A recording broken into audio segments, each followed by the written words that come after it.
Hello friends, आज का मेरा टॉपिक है पैमाने के प्रतिफल, रिटर्न्स टू स्केल। तो शुरू करते हैं वीडियो पैमाने के प्रतिफल के साथ।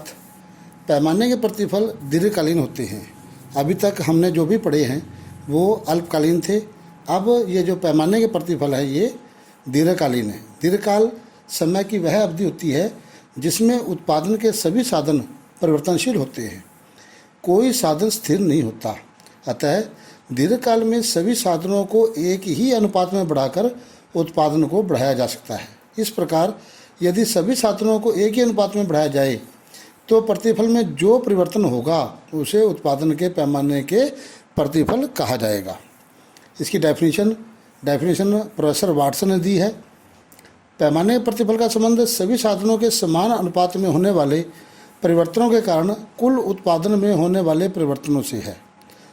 मतलब कि यह परिभाषा स्पष्ट करती है कि यदि सभी साधनों में समान अनुपात में वृद्धि होती है, समान अनुपात में वृद्धि होने से क्या होगा, कुल उत्पादन में होने वाली वृद्धि से है।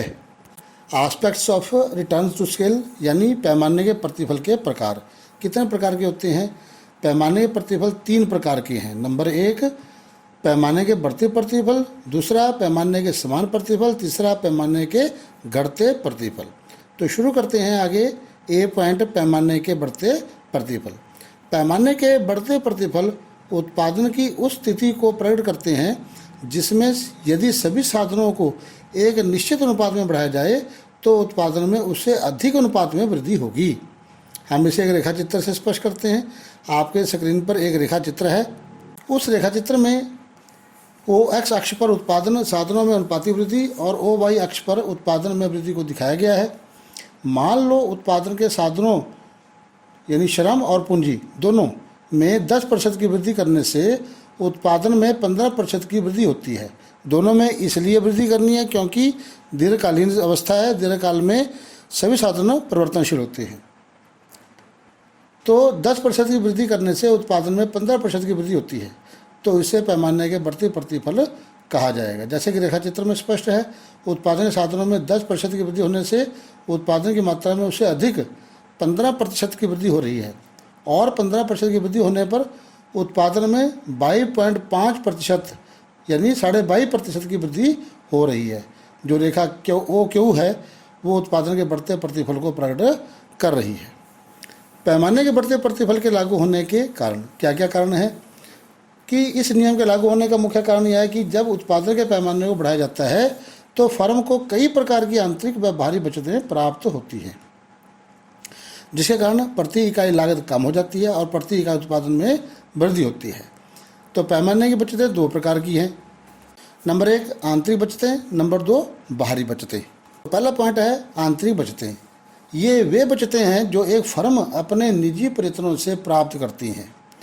ये निम्न प्रकार की होती हैं, यानी ये आंतरिक बचतें फर्म के अंदरूनी मामलों से प्राप्त होती हैं। नंबर 1 तकनीकी बचतें। जब फर्म अपने उत्पादन के पैमाने को बढ़ा लेती हैं, फर्म उत्पादन को अधिक बढ़ाने के लिए आधुनिक मशीनों व नई नई तकनीक का प्रयोग करती है। उनका प्रयोग संभव हो जाता है जिससे उत्पादन लागत कम हो जाती है और उत्पादन में वृद्धि होती है। दूसरा पॉइंट आता है श्रम संबंधी बचतें। फर्म द्वारा श्रम विभाजन करना संभव हो जाता है। श्रम विभाजन मतलब एक चीज़ को छोटे छोटे पार्ट में बांट करके उत्पादन करना, जिससे श्रम की उत्पादकता में वृद्धि होने के कारण उत्पादन लागत कम हो जाती है। तीसरा आता है प्रबंधकीय बचतें। फर्म द्वारा कुशल और योग्य प्रबंधकों की नियुक्ति संभव हो जाती है। जब उत्पादन बढ़ता है, उत्पादन बढ़ने से आय बढ़ती है और एक उद्यमी अपने यहाँ पर कुशल प्रबंधक नियुक्त करता है, जिससे कार्यकुशलता में वृद्धि होती है और उत्पादन लागत में कमी आती है। चौथा आता है वित्तीय बचतें। फर्म का आकार बढ़ने से उसकी साख में वृद्धि होती है। साख मतलब पैसे, जिससे फर्म को कम ब्याज पर अधिक धन प्राप्त होने लगता है। पांचवा आता है क्रय विक्रय संबंधी बचतें। फर्म का आकार बढ़ जाने के कारण वह बड़ी मात्रा में कच्चा माल सस्ती कीमतों पर खरीद सकती है। फर्म अपने माल की बिक्री कम कीमतों पर कर पाती है।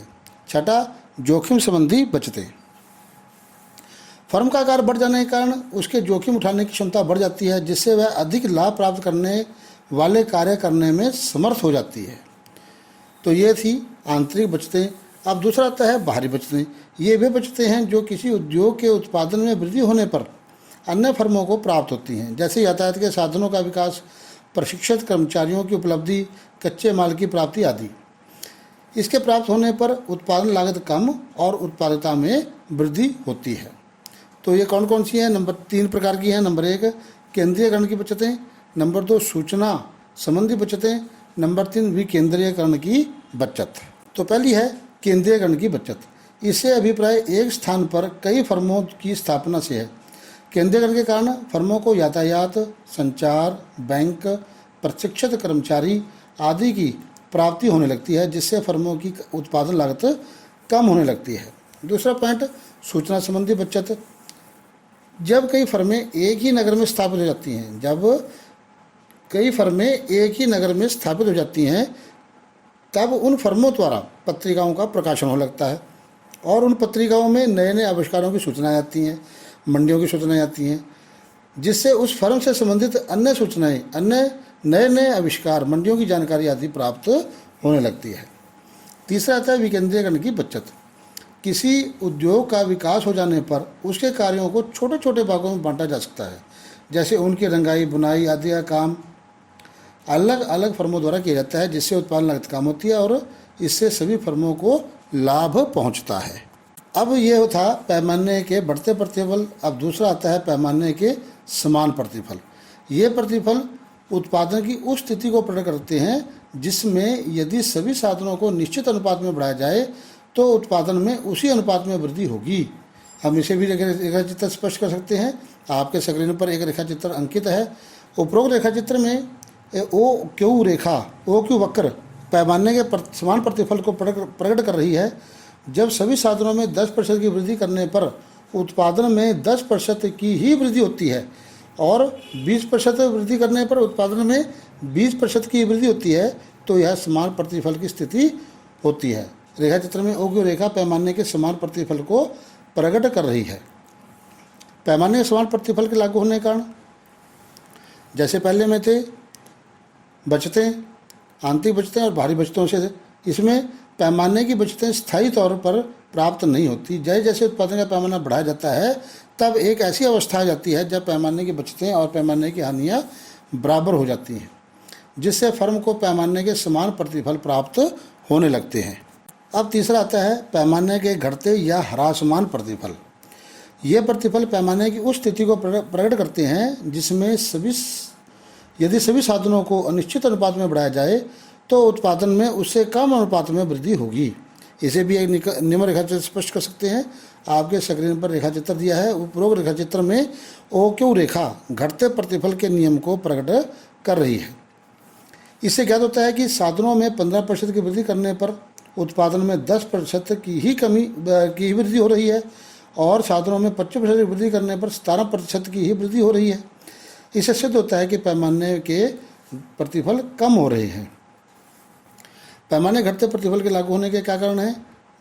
तो पैमाने घटते प्रतिफल अवश्य लागू होते हैं क्योंकि उत्पादन का पैमाना जैसे जैसे बढ़ता जाता है, पैमाने की हानियाँ पैमाने की बचतों के प्रभाव को प्रभावहीन कर देती हैं।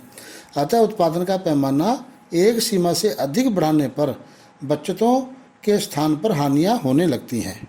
तो पैमाने की हानियाँ ये 2 प्रकार की होती हैं, आंतरिक हानियाँ, बाहरी हानियाँ। जिस प्रकार से आंतरिक बचतें और बाहरी बचतें थी, उसी प्रकार से यहाँ पर आंतरिक हानियाँ और बाहरी हानियाँ होती हैं। आंतरिक हानियाँ, ये हानियाँ किसी विशेष फर्म द्वारा एक सीमा के बाद अपना उत्पादन बढ़ाने के कारण उत्पन्न होती हैं।